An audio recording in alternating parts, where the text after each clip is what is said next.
नमस्कार। भारत अनेकता में एकता का देश है। भारत विविधताओं का देश है।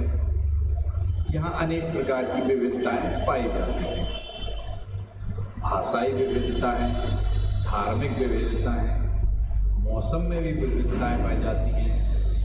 अनेक प्रकार की विविधताएं भारत में पाई जाती हैं।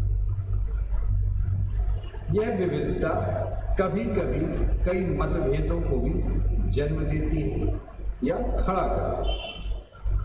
आज हम जिस विषय पर बात करने जा रहे हैं वह भी एक प्रकार का धार्मिक मतभेद वाला विषय है। विषय है काशी विश्वनाथ व ज्ञानवापी मस्जिद। काशी विश्वनाथ व ज्ञानवापी मस्जिद। हम इस विषय पर बात करेंगे, चर्चा करेंगे, इनके बीच विवाद के कारण को जानेंगे, काशी विश्वनाथ के मूल इतिहास को जानेंगे कि वह कब वह मंदिर बना, उसका कितनी बार जीर्णोद्धार हुआ और कितनी बार उसका विध्वंस हुआ, इस पर भी बात करेंगे। साथ ही हम बात करेंगे पूजा स्थल अधिनियम 1991 की को समझेंगे, उसकी जो धाराएं हैं उनको समझेंगे और एक पूरी जानकारी के बाद इस पर हम कुछ अपने विचार भी देंगे। हम स्टार्ट करते हैं। आज का जो हमारा विषय है काशी विश्वनाथ एवं ज्ञानवापी मस्जिद। सर्वप्रथम हम यह विषय चर्चा में क्यों आया एकाएक, इस पर बात करेंगे। फिर इसके पश्चात हम आगे की चर्चा करेंगे।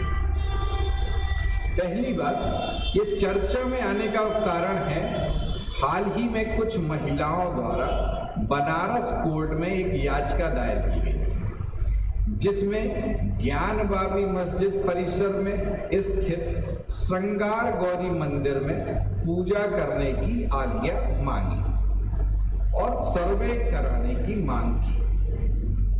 जो कोर्ट था उसने ज्ञानवापी मस्जिद की सर्वेक्षण कराने की मंजूरी दी और वहां पर हाल ही में वहां सर्वेक्षण हुआ और वहां की वीडियोग्राफी भी की गई।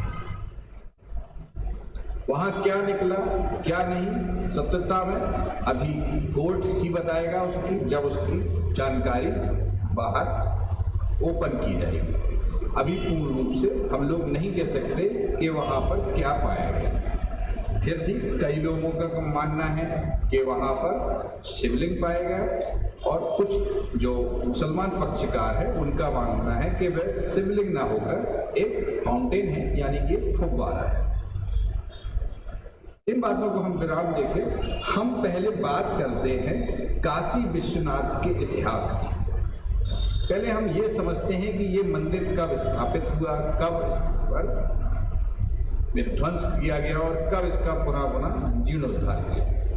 अगर हम प्राचीन काल में चले तो हिंदू पुराणों में काशी में विशालकाय मंदिर में आदिलिंग के रूप में अभिमुक्तेश्वर शिवलिंग या शिवलिंग स्थापित है, ऐसी जानकारी प्राप्त होती है। वहीं अगर हम ईसा पूर्व 11वीं शताब्दी में चले तो राजा जो हरिश्चंद्र थे ने एक विश्वनाथ मंदिर का जीर्णोद्धार कराया था। जिस विश्वनाथ मंदिर का जीर्णोद्धार कराया था उसका ही जीर्णोद्धार पुनः विक्रमादित्य ने अपने कार्यकाल में भी कराया। मैं आपको बता दूं, पुनः हम लोग काशी विश्वनाथ के अभी इतिहास पर चर्चा कर रहे हैं कि वो कब स्थापित हुआ और कब उसका विध्वंस किया गया और कितनी बार उसका जीर्णोद्धार किया। तो पुराणों में भी हमें काशी विश्वनाथ के शिवलिंग की जानकारी प्राप्त होती है और राजा हरिश्चंद्र द्वारा जिस विश्वनाथ मंदिर का जीर्णोद्धार कराया गया था वो उसी का जीर्णोद्धार सम्राट विक्रमादित्य द्वारा भी अपने कार्यकाल में पुनः कराया गया। फिर समय आता है 1194 का, जब मोहम्मद गौरी ने इस मंदिर को लूटने के बाद बनारस में उसने आक्रमण किया और उसने लूटने के बाद उसको तोड़वा दिया। यानी कि पहली बार विध्वंस, अगर इतिहास की माने तो पहली बार विध्वंस इस मंदिर के साथ किया गया। फिर पुनः 1447 में जब मंदिर को स्थानीय लोगों ने मिलकर फिर से बनवाया था, परंतु जौनपुर के सरकी सुल्तान महमूद शाह द्वारा इसे पुनः तोड़ दिया गया और मस्जिद बना दी। हालांकि इसको इतिहासकारों में मतभेद है इस तथ्य को लेकर, लेकिन एक तथ्य ये भी है, जब यह मंदिर पुनः एक बार सरकी शासक द्वारा तोड़ दिया गया तो उसके बाद 1585 में पुनः राजा टोडरमल द्वारा की सहायता से पंडित नारायण भट्ट द्वारा इस स्थान पर पुनः मंदिर का निर्माण कराया गया। इस समय बीतता गया और 1632 में पुनः शाहजहां ने एक आदेश पारित किया और इसे तोड़ने के लिए सेना भेजी। हालांकि हिंदुओं के वहां प्रबल विरोध के कारण विश्वनाथ मंदिर में वे न किसी प्रकार की वो छेड़छाड़ नहीं कर सके और हिंदुओं ने काफी उनका विरोध किया और इस कारण से उन्हें वापस ही जाना पड़ा। लेकिन उन्होंने काशी के अन्य मंदिरों को काफी उनको तोड़ा और वो काफी नुकसान पहुंचाया। फिर अभी जो मूल तत्व उठता है, ये बात यह है कि 1669 में औरंगजेब ने काशी विश्वनाथ मंदिर को ध्वस्त करने का आदेश दिया। यह फरमान एशियाटिक लाइब्रेरी कोलकाता में आज भी सुरक्षित है और इसके बारे में उन्होंने औरंगजेब ने यह आदेश दिया कि इस मंदिर का ध्वस्त करने का आदेश दिया और इनके जो जिन्हें इन्होंने भेजा था उन्होंने इसको तोड़ने के पश्चात इनसे संपर्क किया और इन्हें बताया कि वहां पर तोड़कर एक ज्ञानवापी परिषद जो था वहां पर उसमें मस्जिद बनाई है, वहां उस क्षेत्र में एक मस्जिद स्थापित कर दी गई। फिर आते हैं हम लोग 1735 में, जब वहां पर इंदौर की महारानी 1735 में इंदौर की महारानी देवी अहिल्याबाई ने ज्ञानवापी परिसर के पास काशी विश्वनाथ मंदिर बनवाया। यानी कि अगर हम बात करें जो वर्तमान में काशी विश्वनाथ मंदिर है वो इंदौर की महारानी देवी अहिल्याबाई द्वारा बनवाया गया था। फिर आगे हम लोग चलते हैं इतिहास में और पन्ने खोलते हैं तो हमें पाते हैं कि 1809 में ज्ञानवापी मस्जिद का विवाद पहली बार गरमाया था और जब हिंदू समुदाय द्वारा लोगों द्वारा ज्ञानवापी मस्जिद को उन्हें सौंपने की मांग की थी और इस पर बनारस के तत्कालीन उस समय के 1810 की बात बता रहा हूं मैं कि वहां के तत्कालीन जिला दंडाधिकारी मिस्टर वॉटसन ने वाइस प्रेसिडेंट इन काउंसिल को एक पत्र लिखकर ज्ञानवापी परिसर हिंदुओं को हमेशा के लिए सौंपने को कहा, लेकिन ये संभव नहीं हो पाया। फिर 1829 और 1830 में ग्वालियर की महारानी बेजाबाई ने इसी मंदिर में ज्ञानवापी का मंडप बनवाया और महाराजा नेपाल ने यहाँ विशाल नंदी प्रतिमा स्थापित करवाई। ऐसे इसके पश्चात हम बात आगे बढ़ते हैं तो ज्ञानवापी मस्जिद का पहला जो जिक्र है राजस्व दस्तावेज में वो जामा मस्जिद ज्ञानवापी के तौर पर दर्ज किया गया है। 1936 में दायर एक मुकदमे पर वर्ष 1937 के फैसले में ज्ञानवापी मस्जिद के तौर पर उसे स्वीकार किया गया। धीमे धीमे हम आगे बढ़े और 1984 में एक विश्व हिंदू परिषद ने कुछ राष्ट्रीय संगठन को साथ मिलाकर ज्ञानवापी मस्जिद के स्थान पर मंदिर बनाने के उद्देश्य से एक राष्ट्रव्यापी अभियान चालू किया। इस पॉइंट की मैं आगे आपको पूर्ण व्याख्या करूंगा कि 1984 में किस प्रकार एक धर्म संसद बैठी थी और उसने किस प्रकार से कुछ बातें कही। अब हम आते हैं 1991 पर, जब मस्जिद सर्वेक्षण के लिए दायर की गई एक याचिका के बाद संसद ने उपासना स्थल कानून बनाया। उपासना स्थल कानून, या जिसे हम लोग पूजा स्थल कानून कहते हैं, और तब आदेश दिया कि 15 अगस्त 1947 से पहले अस्तित्व में आए किसी भी धर्म के पूजा स्थल को किसी दूसरे में नहीं बदला जा सकता।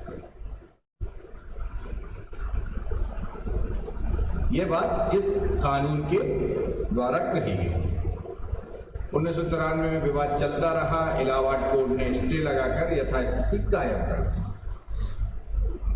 फिर 1998 में कोर्ट ने मस्जिद के सर्वे की अनुमति दी, जिसे मस्जिद प्रबंधन समिति इलाहाबाद में हाईकोर्ट में चुनौती दी और हाईकोर्ट ने इस अनुमति को रद्द कर दिया। बाद में 2019 में वाराणसी कोर्ट में फिर इस मामले में सुनवाई शुरू हुई और 2021 में कुछ महिलाओं द्वारा अभी हाल ही में जो विवाद अभी उत्पन्न हुआ है, जिस पर अभी कोर्ट ने सर्वे कराया है, वह ये पॉइंट है कि कुछ महिलाओं द्वारा कोर्ट में याचिका दायर की गई, जिसमें मस्जिद परिसर में स्थित श्रृंगार गौरी मंदिर में पूजा करने की आज्ञा मांगी गई और सर्वे की मांगी गई और उन्हें मंजूरी भी मिल गई। वर्तमान में यह बात अब कोर्ट के आदेश अनुसार चल रहा है, उस पर सुनवाई हो रही है। हमने इतिहास को जाना, हमने ये देखा कि कई बार इस मंदिर को, जो मंदिर है, हमारे पुराणों में कई इसकी जानकारी मिलती है और भी कई जगहों पर इसकी जानकारी मिलती है। इस मंदिर को कई बार विध्वंस किया गया और कई बार यहाँ पर अन्य मुगल शासकों या अन्य शासकों द्वारा वहाँ पर मस्जिद या कोई किसी प्रकार की चीजें बनाई गई, मस्जिद बनाई गई एक प्रकार से, और उन्होंने यहाँ पर जो मंदिर के क्षेत्र था उसका विध्वंस किया और मस्जिद बनाई। अब हम इस पर बात करते हैं कि इसके विवाद के कारण को जानने का प्रयास करते हैं। पहले ये विवाद का वर्तमान में कारण क्या है। दरअसल दोनों समुदायों के बीच जो साझा परिसर है विवाद का, पहला तो वो ही कारण है, क्योंकि हिंदू पक्ष मानता है कि ये संपूर्ण जो परिसर है वो काशी विश्वनाथ के अंतर्गत है और उनका ही है। मुस्लिम पक्ष इसका विरोध करता है। साथ ही मुस्लिम पक्ष ने भी हाल ही में एक याचिका डाली है, उसमें उन्होंने कहा है कि मुस्लिम पक्ष ने पूजा स्थल विशेष प्रावधान अधिनियम 1991 की धारा 4 का जिक्र किया है और जो किसी भी पूजा स्थल के धार्मिक चरित्र के रूपांतरण के लिए किसी भी मुकदमे को दायर करने या किसी अन्य कानूनी कार्रवाई शुरू करने पर रोक लगाता है। तो उन्होंने इस आधार पर एक और याचिका डाली है मुस्लिम पक्ष द्वारा।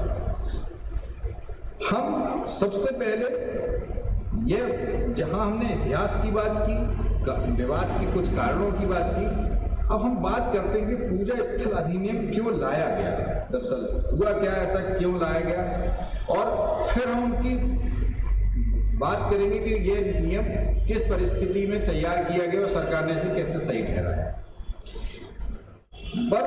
बात है वर्ष 1984 में कि जब दिल्ली में एक धर्म संसद का आयोजन किया गया, जिसमें वाराणसी, मथुरा, अयोध्या में मंदिर पर दावा करने का एक राष्ट्रव्यापी आंदोलन या आह्वान किया गया। उसके पश्चात राम जन्मभूमि विवाद हुआ और बाबरी मस्जिद का विध्वंस की घटना हुई। इस सब को देखते हुए, इन सब के बाद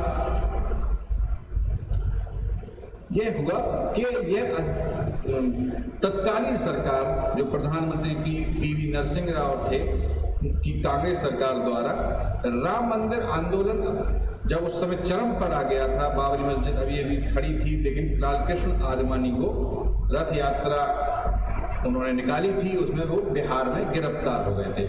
उसी समय उत्तर प्रदेश में कार सेवकों पर भी गोलीबारी ने सांप्रदायिक तनाव पैदा कर दिया। संसद में यह विधेयक पास किया गया और उन्होंने कहा कि विवादों को देखते हुए लगातार विवाद हो रहे हैं, सरकार ने कहा, तो एक उपाय के रूप में हम अपना रहे हैं इस कानून को। अब इसका कारण क्या रहा, मूल कारण क्या था, इस पर हमें हम लोगों को पता नहीं है, लेकिन उन्होंने जिक्र किया कि जो माहौल बिगड़ रहा है, उन विवाद और जो विवाद उठ रहे हैं उनको देखते हुए इस कानून जैसे उपाय को अपनाना आवश्यक समझा जा रहा है। उन्होंने ऐसा तर्क दिया।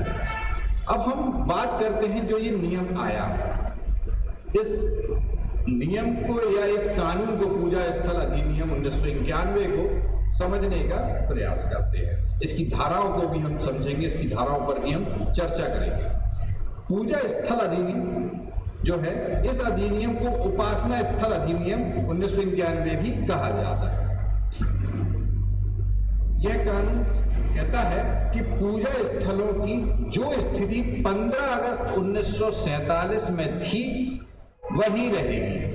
इस कानून के अनुसार 15 अगस्त 1947 से पहले मौजूद किसी भी धर्म की उपासना स्थल को किसी दूसरे धर्म की उपासना स्थल में नहीं बदला जा सकता।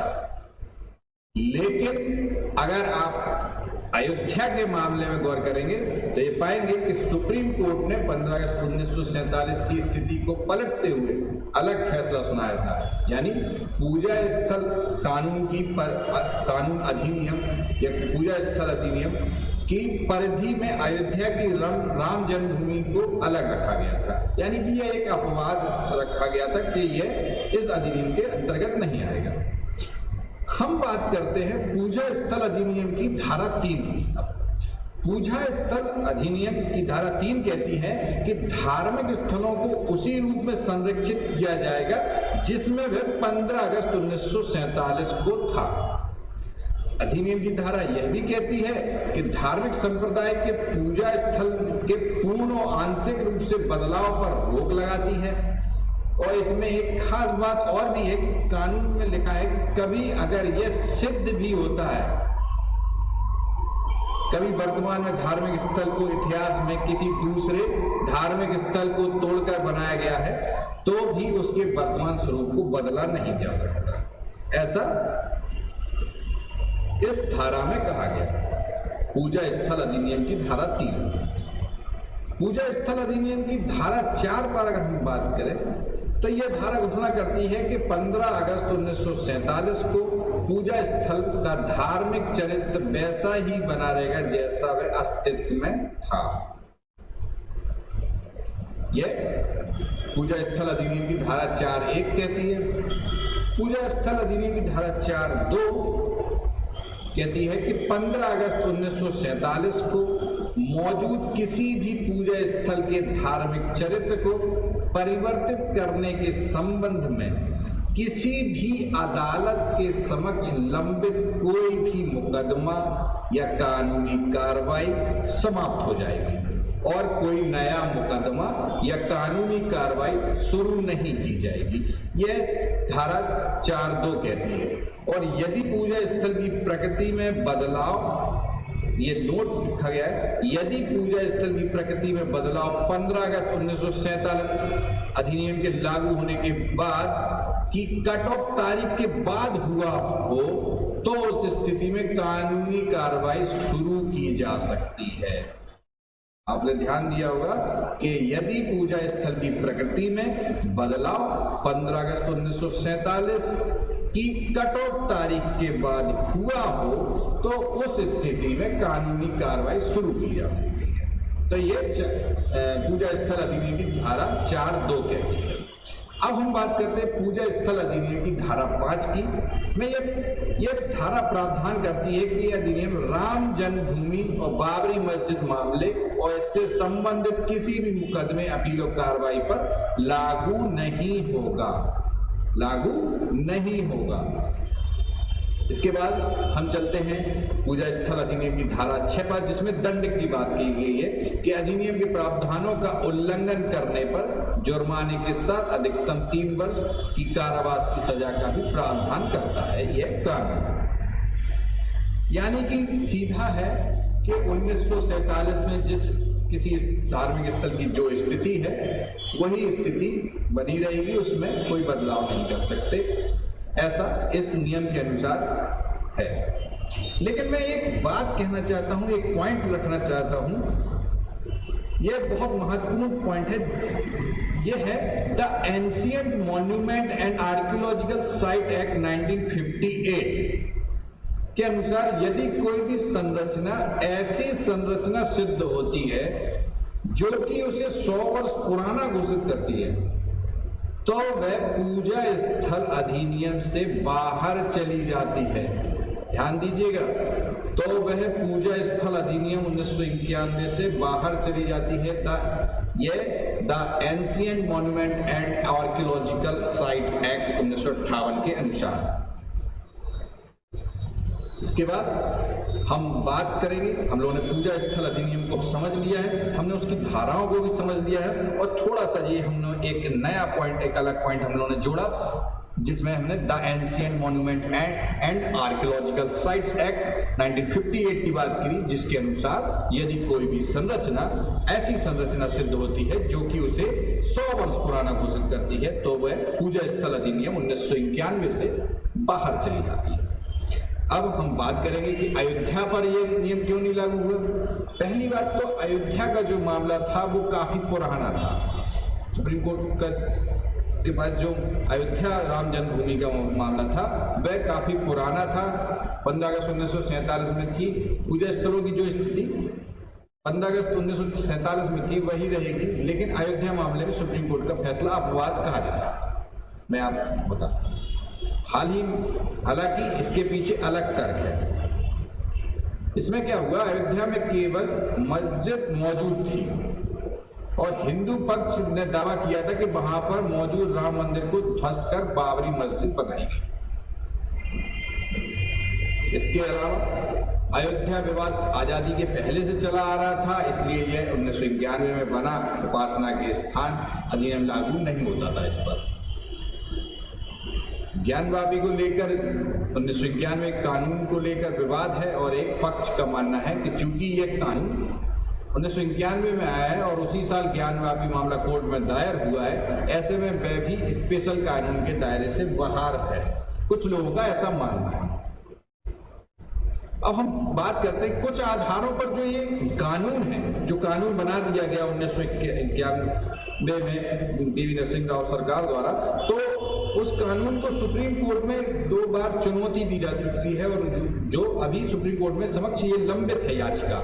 ऐसी याचिका दायर की है लखनऊ स्थित विश्व भद्र पुजारी पुरोहित संघ महासंघ पुजारी पुरोहित महासंघ और सनातन वैदिक धर्म के कुछ अनुयायियों और भाजपा नेता अश्विनी उपाध्याय द्वारा।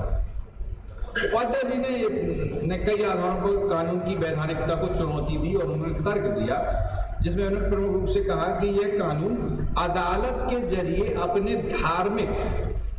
अदालत के जरिए, उपाध्याय जी ने ये अपना तर्क दिया याचिका में अपनी की, उन्होंने याचिका की सुप्रीम कोर्ट में और उन्होंने कहा कि यह कानून अदालत के जरिए अपने धार्मिक स्थलों और तीर्थों को वापस पाने के अधिकार से वंचित कराता है। साथ ही उन्होंने कहा कि कानून को इस आधार पर चुनौती दी गई है, उन्होंने कहा कि यह उस न्यायिक समीक्षा पर रोक लगाता है जो कि संविधान की एक बुनियादी विशेषता है।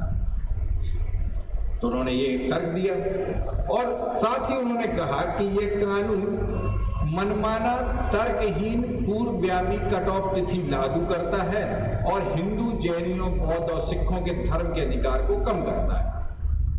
हालांकि ये कोर्ट में ये याचिका अभी भी लंबित है, इन पर सुनवाई सुप्रीम कोर्ट को आगे समय में करना है।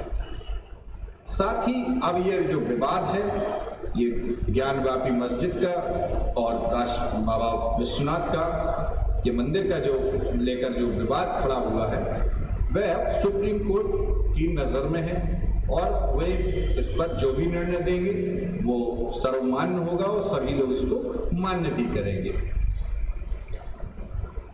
थोड़ा इस टॉपिक से थोड़ा अलग भी जात के बात करते हैं। दरअसल जो ज्ञानवापी मस्जिद है, ये जो इसका नाम है, एक प्रकार से जो ज्ञानवापी नाम है ये संस्कृत नाम है। तो ये इकलौता पहला उदाहरण है कि कोई मस्जिद ज्ञानवापी नाम से है और संस्कृत के नाम से है। तो ये भी एक प्रकार से एक तथ्य के रूप में हो सकता है कि ये ऐसा कैसे है पॉसिबल। दूसरी बात, हिंदू पक्ष ने अपने तर्क दिए हैं, मुसलमान पक्ष ने अपने बातें कर रखी हैं और अब कोर्ट इसका फैसला करेगा, कोर्ट इस पर पूरी तरह से कार्य करेगी और जो भी सही निर्णय होगा उसके आधार पर वो अपना निर्णय देंगे। हम इस विषय की अगर निष्कर्ष पर बात करें तो यद्यपि भारत अनेकता में एकता को बनाए रखने वाला देश है, भारत की विविधता, सांस्कृतिक पहचान बनाए रखनी भी जरूरी है, किंतु अब जो विषय है ये सुप्रीम कोर्ट की नज़र में है और वह जो भी फैसला आता है वह मान्य होगा। तो इस प्रकार हमने काशी विश्वनाथ और ज्ञानवापी मस्जिद के बारे में चर्चा की, बात की, इसके कारणों को जाना, काशी विश्वनाथ मंदिर के इतिहास को जाना, कितनी बार उसका विध्वंस किया गया, कितनी बार उसको पुनः जीर्णोद्धार किया गया, उसकी बात की।